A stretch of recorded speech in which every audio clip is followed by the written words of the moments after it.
उन आक्रामक मुगल शासकों को जिन्होंने 30-30 हजार लोगों का एक वक्त पर नरसंहार का आदेश दे दिया। देखिए, पिछले कई दशकों से बच्चों के दिमाग में मुगल और तुर्क हमलावरों की महानता की एक झूठी और कपोल कल्पित कहानियां डाली गई। उनकी क्रूरता के किस्से बहुत शातिराना अंदाज में छिपा दिए गए। हम सिर्फ इतना कह रहे हैं कि दोनों चेहरा दिखाइए, पूरा सच सामने आने दीजिए। और जब ये वाला सच सामने आता है जिसमें उनका क्रूर चेहरा दिखता है, तो इस सच को ही विलन मत बना दीजिए। ये सच विलन नहीं है, ये सच सिर्फ आने वाली पीढ़ियों के लिए रोशनी की किरण है। क्योंकि कोई भी समाज, कोई देश अपने इतिहास को गलत समझकर आगे बढ़ ही नहीं सकता। नकाब अगर हटाए जा रहे हैं तो वजह है, झूठ के पर्दे खींचे जा रहे हैं। अकबर, औरंगजेब, बाबर की बर्बरता पर पर्दा उठाने डालने वाले उनकी क्रूरता को नए सांचे में ढालकर उसे मोहब्बत की मिसाल बताने लगे। समाजवादी पार्टी के नेता एसटी हसन का कहना है कि मुगलों के दौर में कोई दंगा नहीं होता। वो ये भी कह रहे हैं कि अगर वास्तव में मुगल चाहते तो एक आदेश निकाल देते और सारे हिंदू मुसलमान बन जाते। सुनिए। सबको मालूम है कि मुगल शासक यहाँ पे सैकड़ों साल उन्होंने शासन किया। उन्होंने प्यार मोहब्बत से शासन करा और कोई भी ऐसा दंगा उस जमाने में नहीं होता था जो आज हो रहे हैं। ये तो हमारी गंगा जमनी तहजीब के हिसाब से चलते थे, लेकिन उस समय कोई संविधान नहीं था, लोकतंत्र नहीं था। बादशाह जो चाहता वो होता। तो बादशाह की जबान संविधान होती थी उस जमाने में। तो बादशाह अगर चाहे तो वो तो ऑर्डर निकाल देता कि सारे हिंदू जो मुसलमान हो जाओ, लेकिन नहीं किया ऐसा किसी ने। जरा इनकी व्याख्या देखिए। इस बयान के बाद हमें लगा कि एक बार फिर से मुगल और दूसरे मुस्लिम आक्रांताओं का असली इतिहास आपको जरा बताया जाए। आपको ये पता होना चाहिए कि मुगल काल में हिंदुओं का कत्लेआम हुआ, धर्म के नाम पर उनका शोषण हुआ और उनके धर्मस्थल उनकी आंखों के सामने मिट्टी में मिला दिए गए। पूरे उत्तर भारत में अनेकों मंदिर आज भी मौजूद हैं जहां पर उनके अवशेष पड़े हुए हैं, लेकिन वहां पर दूसरे धार्मिक स्थल बना दिए गए। जिन मुगलों ने सैकड़ों हिंदुओं की गर्दन पर तलवार रखकर उन्हें मुसलमान बनने के लिए मजबूर कर दिया था, उनके लिए दंगे करवाना तो बहुत छोटी सी बात थी। दंगे तो तब होते हैं जब किसी क्षेत्र में लगभग समान ताकत हो या समान संख्या बल वाले दो समुदाय एक दूसरे से टकराते हैं। लेकिन उस दौर में तो ऐसी स्थिति ही नहीं थी। वहां एक वर्ग शासक था और दूसरा शोषित था, एक अत्याचार करने वाला था और दूसरा अत्याचार झेलने वाला था। और ऐसी स्थिति में होने वाला संघर्ष दंगा नहीं, कत्लेआम कहलाता है। उदाहरण के लिए कश्मीर में हिंदू मुस्लिम दंगे नहीं हुए, बल्कि हिंदुओं का कत्लेआम हुआ। तो ये कहना कि मुगल काल में ये दंगे नहीं हुए, ये तथ्यों को बड़ी चालाकी से घुमाने की एक साजिश भर है। वास्तव में उस दौर में हिंदू किसी तरह अपनी जान, अपने धर्म, अपने ईमान की रक्षा कर रहे थे, अपने धर्मस्थलों को बचा रहे थे। वो धर्म के नाम किसी और पर अत्याचार नहीं कर रहे थे, बल्कि धर्म के नाम पर अत्याचार झेल रहे थे। वो लोग कत्लेआम के दौर में दंगे कैसे कर सकते थे? दावा है कि मुस्लिम आक्रमणकारियों ने भारत में 1800 हिंदू, जैन और बौद्ध मंदिरों को, इस किताब में बाकायदा जो लेखक हैं वो अलग अलग मंदिरों में गए हैं और 2 वॉल्यूम की इस किताब में उन्होंने इसकी पूरी जानकारी दी है, जिसमें 1800 जैन और बौद्ध मंदिरों को तोड़कर उन पर मस्जिदों का निर्माण किया था। ये वो मंदिर है जिनका जिक्र Hindu temples what happened to them में किया गया है। यही वो किताब है, Hindu temples what happened to them. देखिए, क्योंकि सोर्स और जानकारी के बिना हम बात नहीं करते हैं हिंदू मंदिरों के। और ये तो वो 1800 मंदिर है जहां पर ये खुद, मतलब जिसकी जानकारी एक एक करके इकट्ठा की गई थी, क्योंकि हजारों मंदिरों के इस तरह से तोड़े जाने की जानकारी है। जबकि एक दावा यह भी है कि सिर्फ मुगलों के शासनकाल में 60,000 से ज्यादा छोटे बड़े मंदिर तोड़े गए। लेकिन इस किताब में 1800 मंदिरों पर कॉन्क्रीट रिसर्च है, कॉन्क्रीट रिसर्च।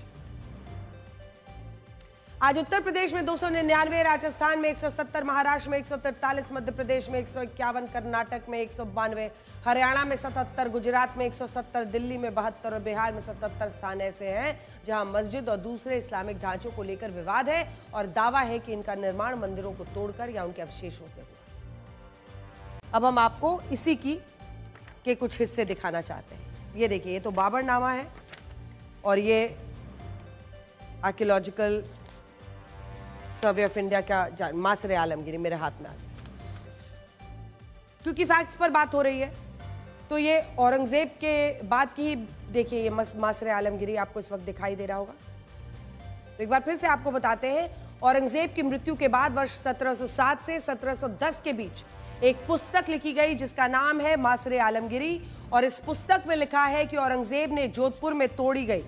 ये शायद आपने पहले नहीं सुना होगा, लेकिन इसी मासरे आलमगिरी से हम जो हिस्सा आज निकाल कर लाए हैं वो आपको आज दिखाना चाहते हैं लाइव टीवी पर। क्योंकि औरंगजेब ने जोधपुर में तोड़ी गई हिंदू देवी देवताओं की प्रतिमाओं के मलबे को दिल्ली की जामा मस्जिद की सीढ़ियों के नीचे दफन करा दिया था। ये हिस्सा देखिए, इसमें लिखा गया है, ये वाला हिस्सा जूम इन कीजिए तो आपको दिखेगा। Ordered that the idols which were mostly jewelled golden silvery bronze copper और stone should be cast in the yard of the court and under the steps, यानी सीढ़ियों के नीचे जामा मस्जिद में, Jama mosque, to be trodden on. Trodden मतलब उस पर लोग चले, अपना पैर रखें। ये तो मासरे आलमगिरी में लिखा हुआ है साहब।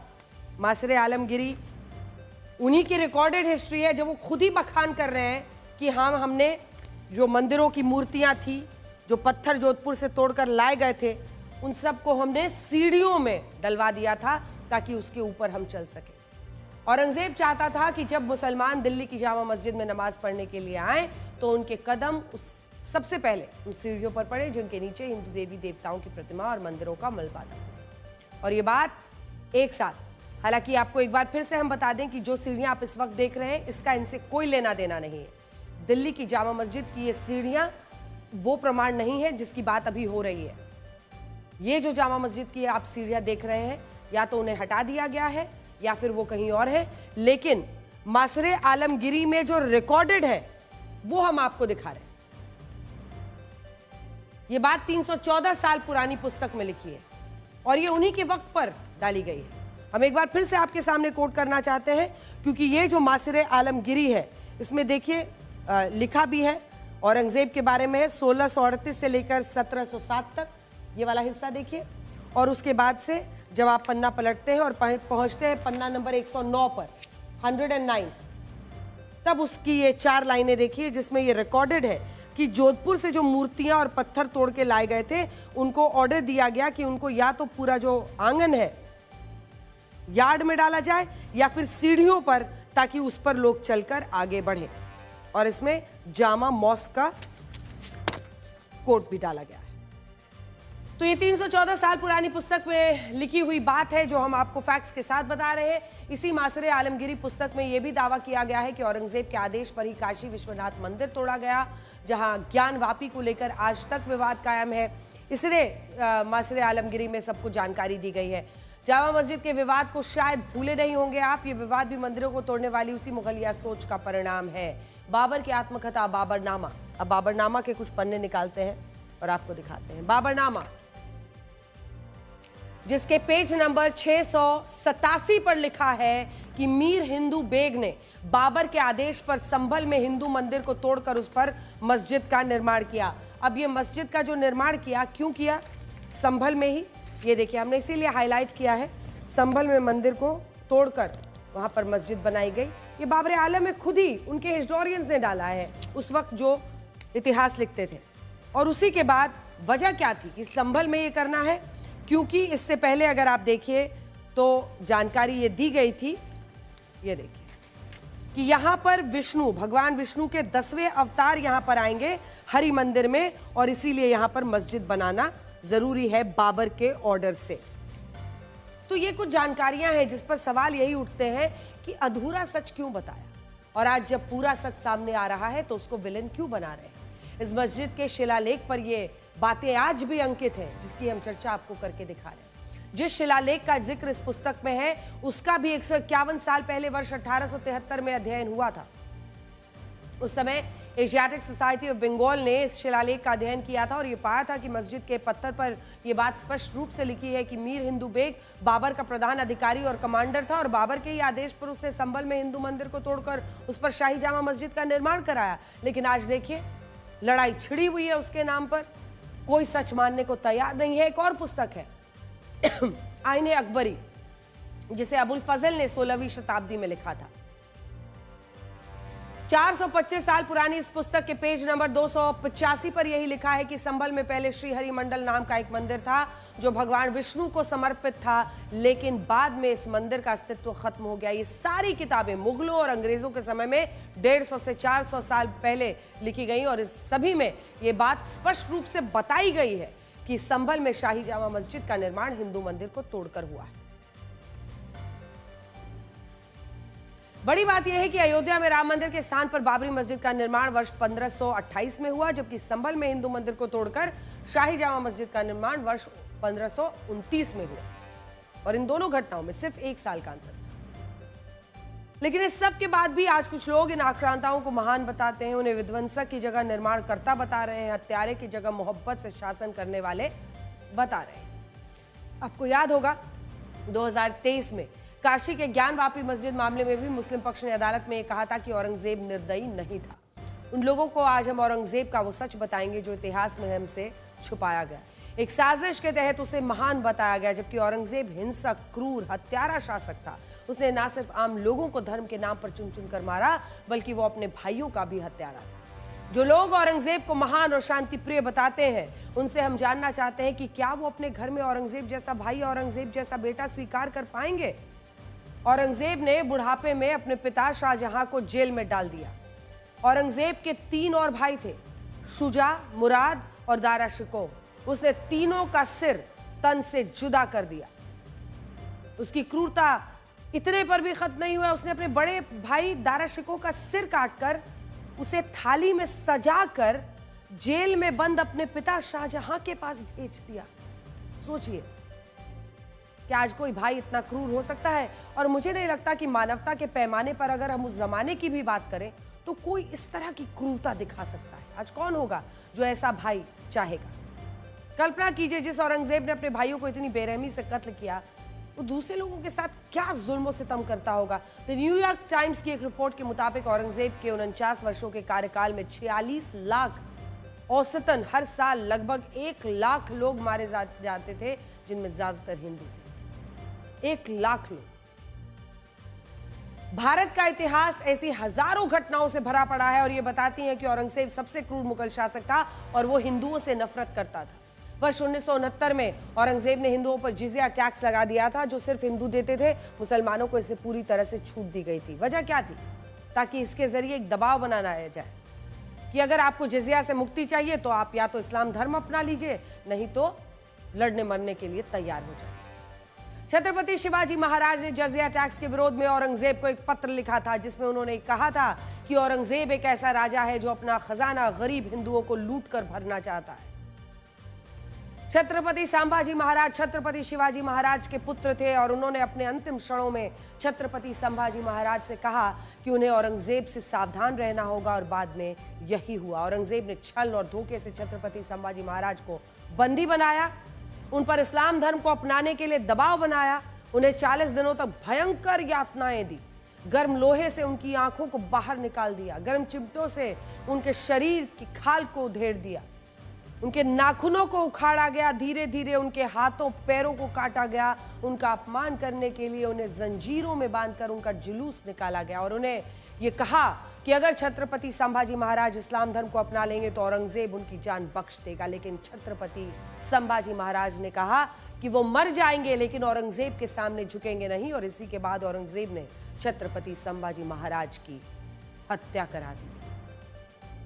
कुछ सच्चाइयां, चाहे वो जितनी भी विभत्स हो, अगर आपके देश का इतिहास है तो वो आपको जाननी चाहिए। सच्चाई ये है कि वर्ष 1658 से 1707 तक औरंगजेब ने भारत के 15 करोड़ लोगों पर लगभग 49 साल तक राज किया और इस दौरान उसके आदेश पर कई मंदिरों को तोड़ा गया। इनमें मथुरा का केशवराय मंदिर भी था, जिसे वर्ष 1670 में तोड़ने का आदेश दिया गया था।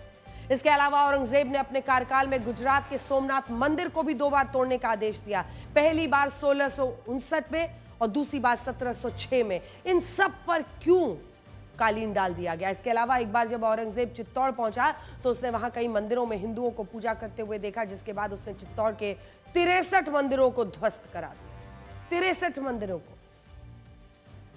इसके अलावा औरंगजेब के ही आदेश पर सिखों के 9वें गुरु तेग बहादुर सिंह का सर तन से जुदा किया गया था। औरंगजेब के सैनिक जब कश्मीरी पंडितों पर धर्म परिवर्तन के लिए दबाव बना रहे थे, तब गुरु तेग बहादुर ने इन कश्मीरी पंडितों की मदद की थी। और इस बात से उस समय औरंगजेब इतना क्रोधित हो गया था कि उसने गुरु तेग बहादुर को ही बंदी बना लिया था और फिर उनका शीश धड़ से अलग करा दिया। गुरु तेग बहादुर को जिस जगह मौत की सजा दी गई थी, दिल्ली में आज उस स्थान पर गुरुद्वारा सीसगंज साहिब है। होगा जब उस समय औरंगजेब जैसा क्रूर और बर्बर शासक रहा हो और उस समय सनातन धर्म पर हो रहे हमलों को ध्यान में रख करके एक जगह नहीं, हर जगह से अत्याचार के समाचार आते थे। औरंगजेब ने तो एक संदेश ही, एक इस प्रकार का एक उसका उद्देश्य ही था, किसी प्रकार से तिलक और जनेऊ को समाप्त करके सनातन धर्म को हमेशा के लिए समाप्त करो। इस्लामीकरण के जिस बड़े अभियान को लेकर के आगे बढ़ा था, उसमें सबसे पहले चुनौती उसको किसी ने दी थी? गुरु तेग बहादुर जी महाराज ने दी।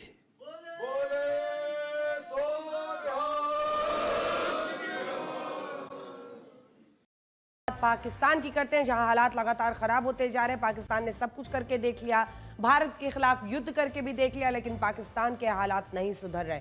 पाकिस्तान में इस वक्त गृह युद्ध के हालात हैं और आशंका है कि 5 अगस्त को पाकिस्तान में एक बहुत बड़ा गृह युद्ध हो सकता है। पाकिस्तान में बहुत बड़ा हंगामा, बवाल हो सकता है। आपको याद होगा, आज से करीब 2 साल पहले 2023 में इमरान खान की पार्टी के कार्यकर्ताओं ने पाकिस्तान जला दिया था।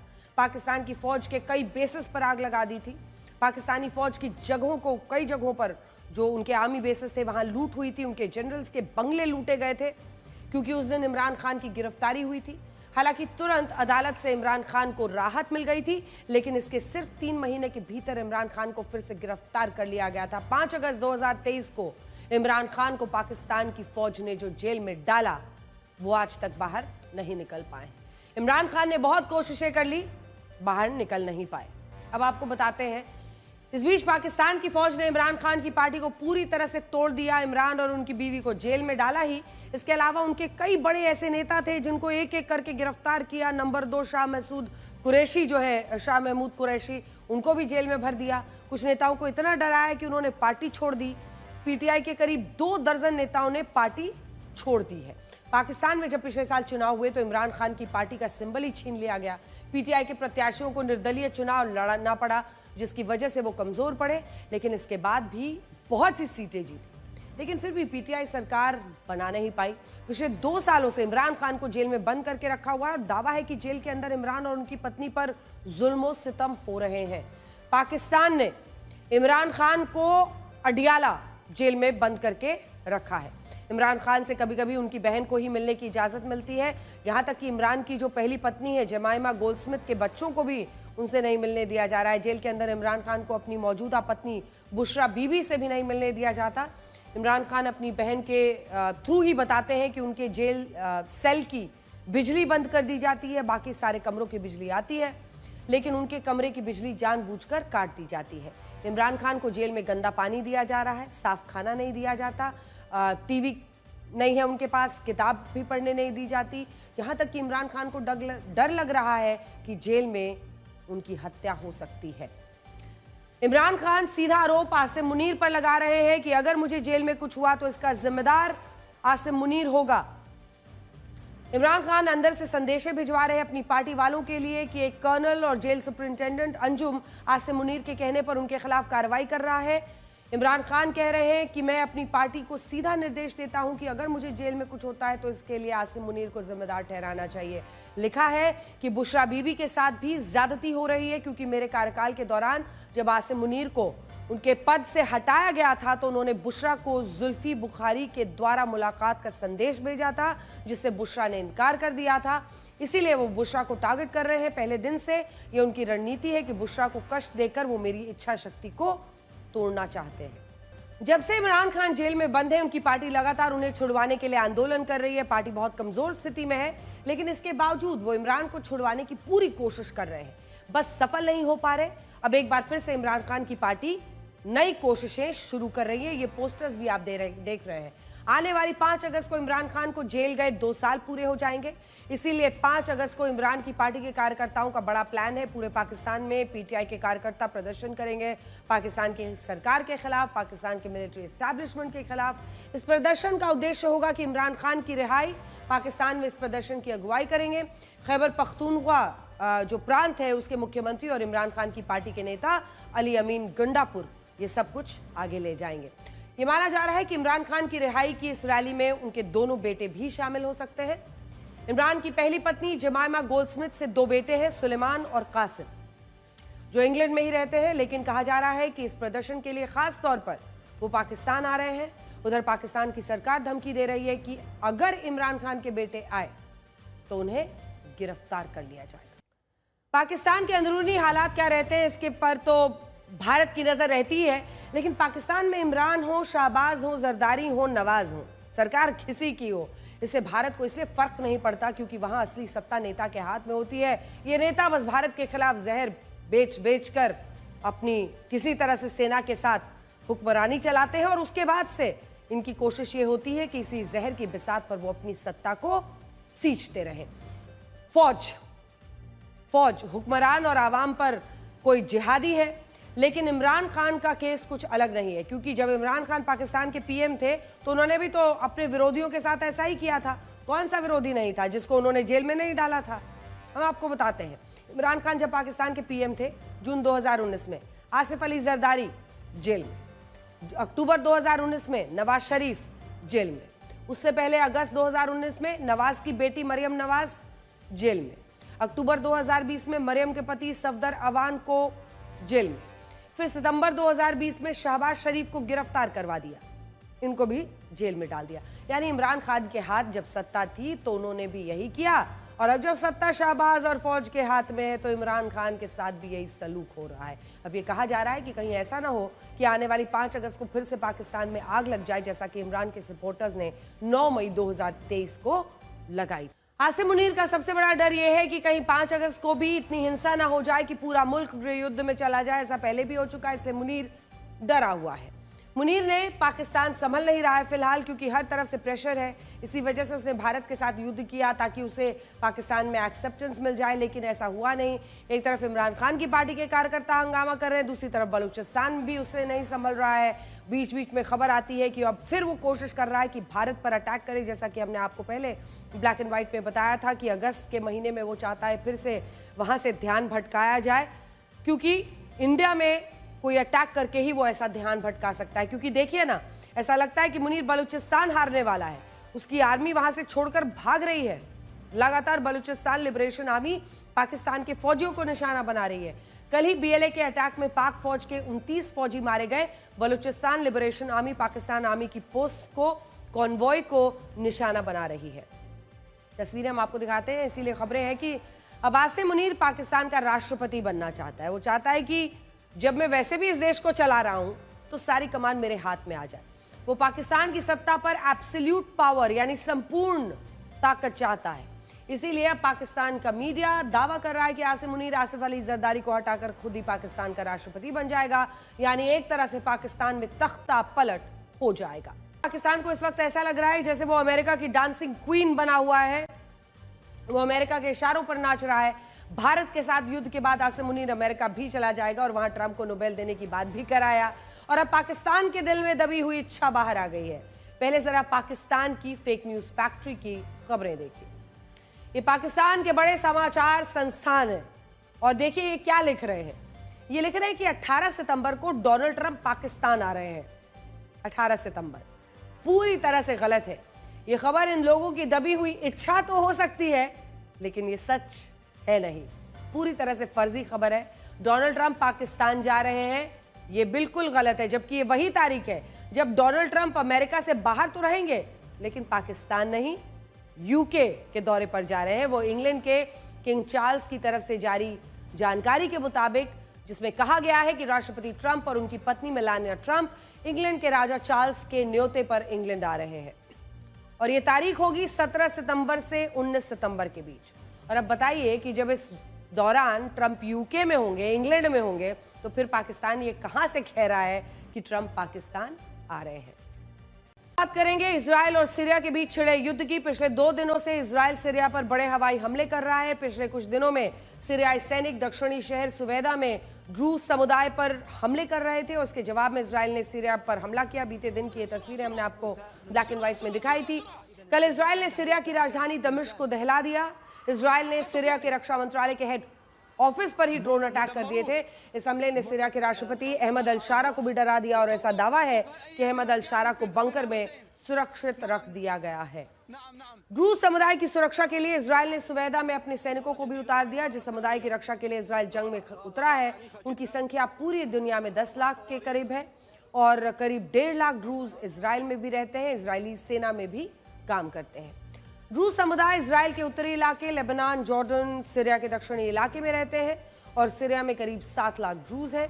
सीरिया इन ड्रूज को अपने दक्षिणी क्षेत्र से हटाना चाहता है ताकि वो इस्लामिक कट्टरवादी संगठनों को जगह दे सके और इजराइल के खिलाफ उनका इस्तेमाल कर सके। लेकिन ड्रूज का वहां पर रहना कहीं ना कहीं इजराइल को सुरक्षित बनाता है।